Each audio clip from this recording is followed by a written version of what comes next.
তুমি আসলে যিজন সন্তানগুলি ঘৃণা করিছা কেউ আসলে ঘৃণার পাত্র নহয় নারদমুনি, কেউ আসলে ঘৃণার পাত্র নহয়। কারণ তুমি বোধহয় না জানো নারদমুনি, সন্তান হয়ে দুজনে শ্মশানত মরা সদাহন করে তেওঁৰ সমান পুণ্যবান নাই ভুবনে। এই কথা মই কোৱা নাই, এই কথা শাস্ত্ৰই কৈছে। মৰা সদাহন কৰাৰ সমান পুণ্য বোলে এই সংসাৰত আন একোৱে নাই। নাৰদমুনি, তুমি ঘৃণা কৰিব লাগিব, তুমি ঘৃণা কৰিব লাগিব। কাক জানা? কিছুমান নামতো চন্দাল আছে, কিছুমান নামতো চন্দাল আছে। সেইবিলাক চন্দাল কেনেকুৱা জানা? সিহঁতে গুৰু গোসাঁইকো নামানে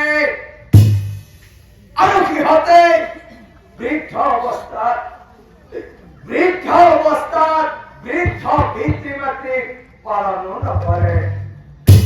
সেই পৰম শ্ৰদ্ধানন্দ ধৰ্মীৰাই কত পিতৃ মাতৃয়ে নিজে নাখায় পুত্ৰসকলক খুৱায়, নিজে নিপিন্ধি পুত্ৰসকলক পিন্ধায়। সেই পিতৃ মাতৃসকলৰ মনত এটাই আশা, আমাৰ বাছাই সোনকালে ডাঙৰ হওক, আমাৰ বাছাই সোনকালে জানা বুজা হয় বাছাই ভাল চাকৰি কৰক, ভাল ব্যৱসায় কৰক, বহুত টকা পাব। বুঢ়া অৱস্থাত আমাৰ আৰু কি বহি খাৱাহে কথা। কিন্তু কিছুমান কুলাঙ্গাৰ পুত্ৰই সেই বৃদ্ধ পিতৃ মাতৃৰ কথা মুঠেই নাভাবে। সেই কুলাঙ্গাৰ পুত্ৰসকলৰ কাৰণে কত বৃদ্ধ পিতৃ মাতৃ গছৰ তলত পথৰ দাঁতিত বৃদ্ধাশ্ৰমত জীৱন কটাবলগীয়া হৈছে। তেনেকুৱা কুলাঙ্গাৰ পুত্ৰ আমাৰ সমাজত এতিয়াও বহুত আছে। সেইবোৰকহে নামত একোজন চন্দাল বোলে। আৰু এনেকুৱা চন্দালকহে আমি ঘৃণা কৰিব লাগে, এনেকুৱা সকলকহে আমি ঘৃণা কৰিব লাগে, এনেকুৱা সকলকহে আমি ঘৃণা কৰিব লাগে। এই কথা শুনি নাৰদমুনি অমন হল, প্রভুর চরণে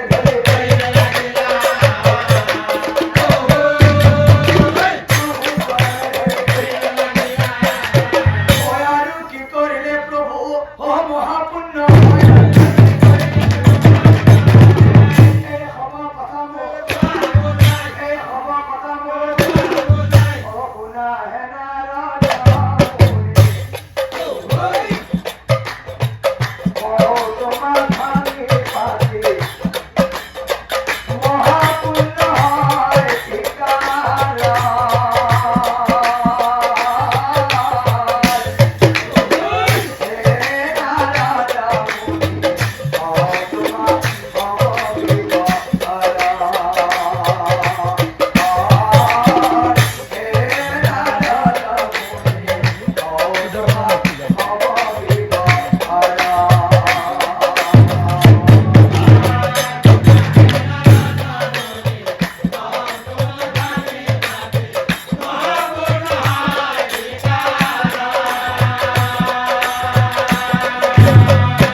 আজিকালি আজিকালি দান অবিহনে একো অনুষ্ঠানে নহয়,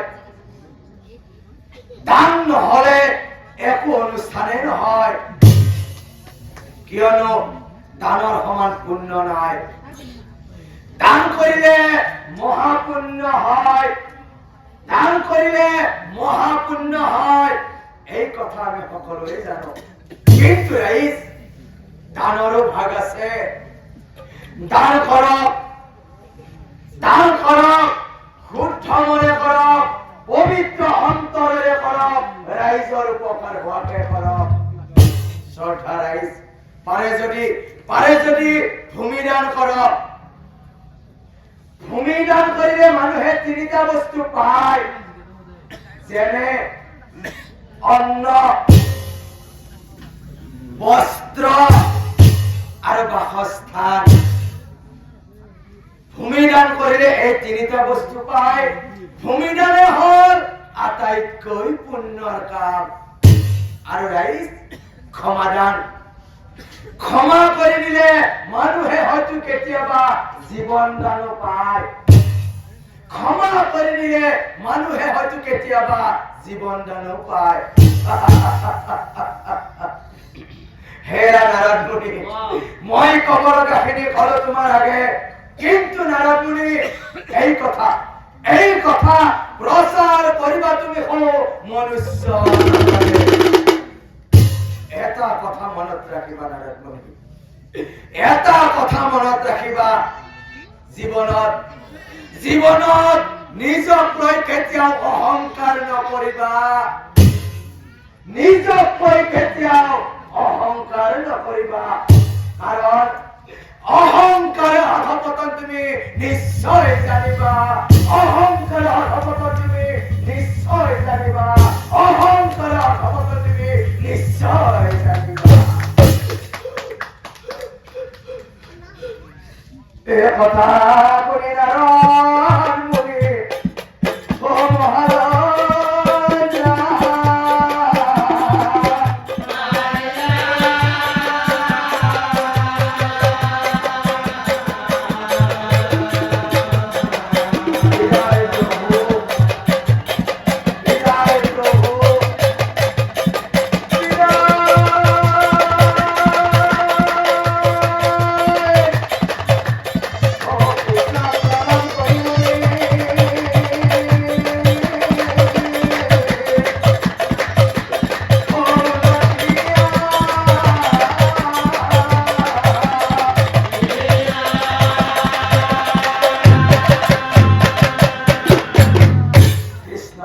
জয় গুৰু শংকৰ।